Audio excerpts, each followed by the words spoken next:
Bharat China trade డీల్పై కీలక ప్రకటన చేశారు అమెరికా అధ్యక్షుడు ట్రంప్. చైనాతో కీలక వాణిజ్య ఒప్పందం కుదుర్చుకున్నట్లు ప్రకటించారు. భారత్ కూడా త్వరలోనే బిగ్ డీల్ కుదరొచ్చని హింట్ ఇచ్చారు.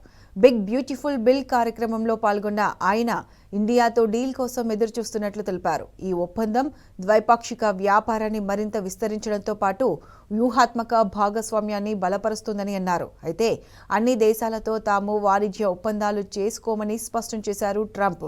కొన్ని దేశాలకు తాము విధించే పన్ను శాతాన్ని లేఖ ద్వారా తెలియజేస్తామని తెలిపారు. Senator Jamieson Greer is very busy because, where are you, Jamieson? Everybody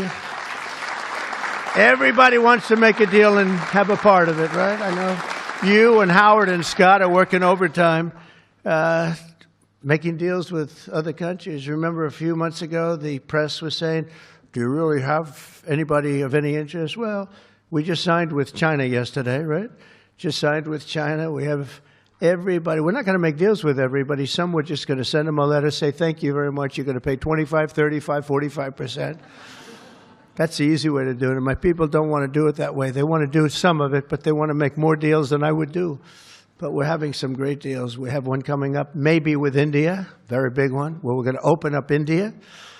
In the China deal, we're starting to open up China, things that never really could have happened. And the relationship with every country has been very good.